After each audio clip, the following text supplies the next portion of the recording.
Hello students. हम interface of Python with MySQL start करने जा रहे हैं। तो उसे स्टार्ट करने से पहले कुछ रिक्वायरमेंट्स होती है जो कि हमें फुलफिल करनी होगी। एक्चुअल में मायस्क्यूएल से कनेक्ट करने से पहले मतलब पाइथन के प्रोग्राम को मायस्क्यूएल से कनेक्ट करने के लिए हमें एक मॉड्यूल यूज करना पड़ता है। वो मॉड्यूल होता है mysql.connector।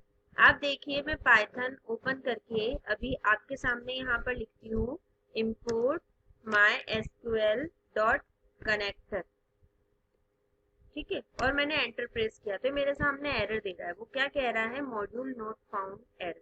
उसे mysql डॉट कनेक्टर नाम से कोई मॉड्यूल पाइथन की लाइब्रेरी में नहीं मिल रहा। एक्चुअल में क्या होता है कि जो पाइथन का सेटअप हम इंस्टॉल करते हैं तो उसकी लाइब्रेरी में वो सारे मॉड्यूल्स होते हैं जो कि जनरल यूज होते हैं, जनरली जिनका यूज किया जाता है। बेसिकली यूज्ड जो मॉड्यूल्स होते हैं सिर्फ वही मॉड्यूल्स उसकी लाइब्रेरी में होते हैं।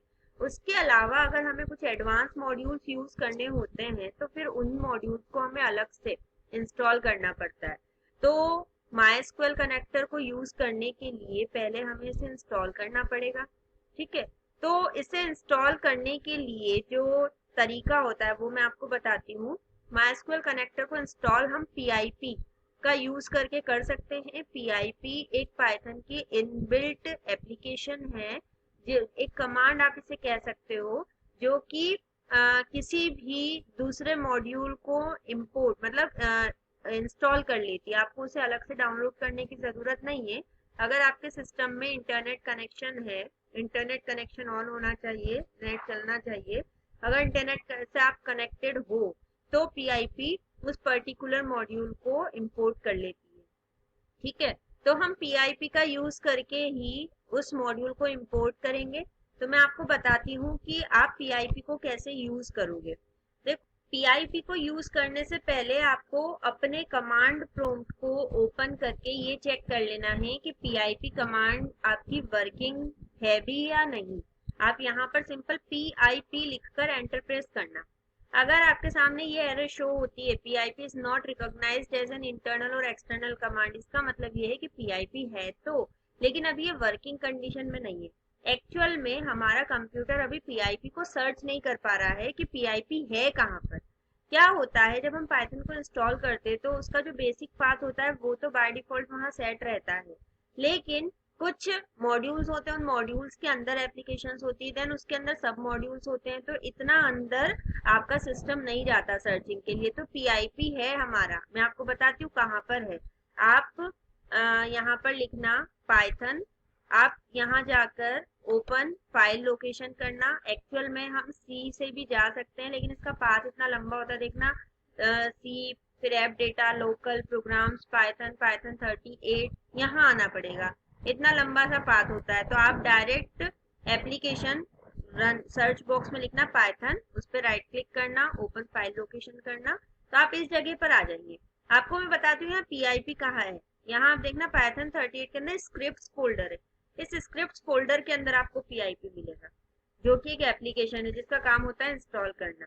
अब हमें ये पाथ जो है हमारे कंप्यूटर के पाथ एनवायरनमेंट वेरिएबल में सेट करना होगा, जिससे कि कमांड प्रॉम्प्ट से आप पीआईपी को यूज कर सके। तो अब इस पाथ को मैं कैसे सेट करूंगी, आप यहाँ तक इजीली आकर मैं एक बार फिर से शो कर देती हूँ कैसे मैं वहां तक पहुंची।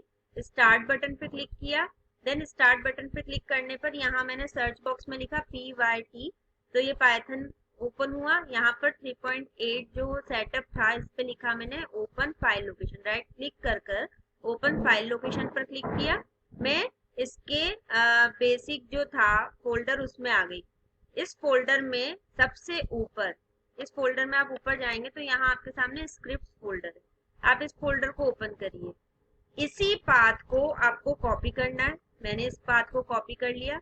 कॉपी करने के बाद में इसे हम पेस्ट करेंगे इन्वायरमेंट वेरिएबल में। अब हम इन्वायरमेंट वेरिएबल में कैसे जाएंगे, कंप्यूटर पे राइट क्लिक किया, यहाँ पर प्रॉपर्टीज में गए, प्रॉपर्टीज में एडवांस्ड सिस्टम सेटिंग्स में गए, यहाँ पर एडवांस्ड टैब में इन्वायरमेंट वेरिएबल्स में गए। इन्वायरमेंट वेरिएबल्स में क्लिक करने के बाद में आप देखिए यहाँ पर एक पाथ वेरिएबल ऑलरेडी बना हुआ है। अगर आपके सिस्टम में यहाँ पाथ वेरिएबल बना हुआ है तो आप बिल्कुल वैसे करना जैसे मैं कर रही हूँ।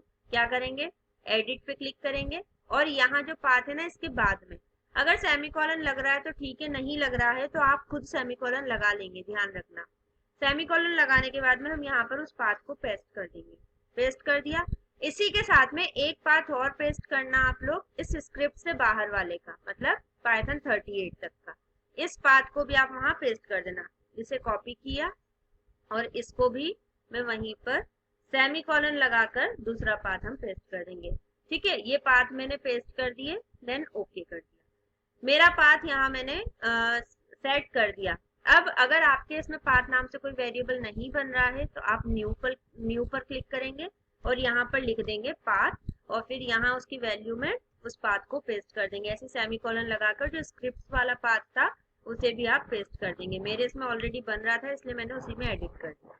ठीक है, ये करने के बाद में जितने भी ओके मिलेंगे रास्ते में उन सभी को ओके ओके करना है। अब हमारा पाथ सक्सेसफुली सेट हो चुका है।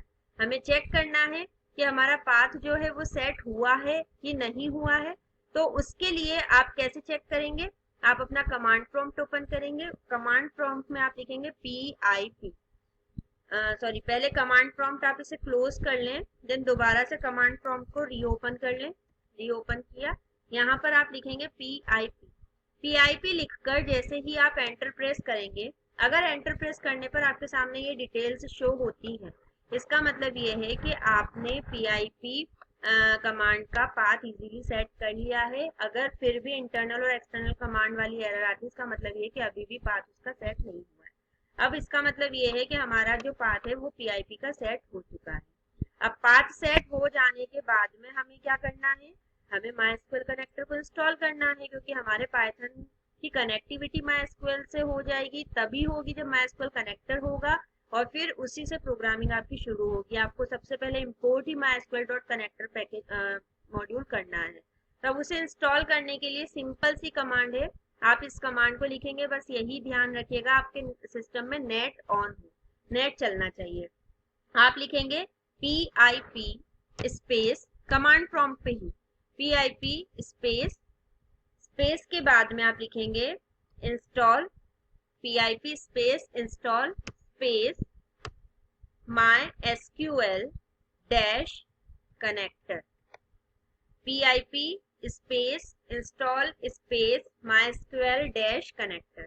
ये लिखने के बाद में आप एंटर की प्रेस कर देंगे।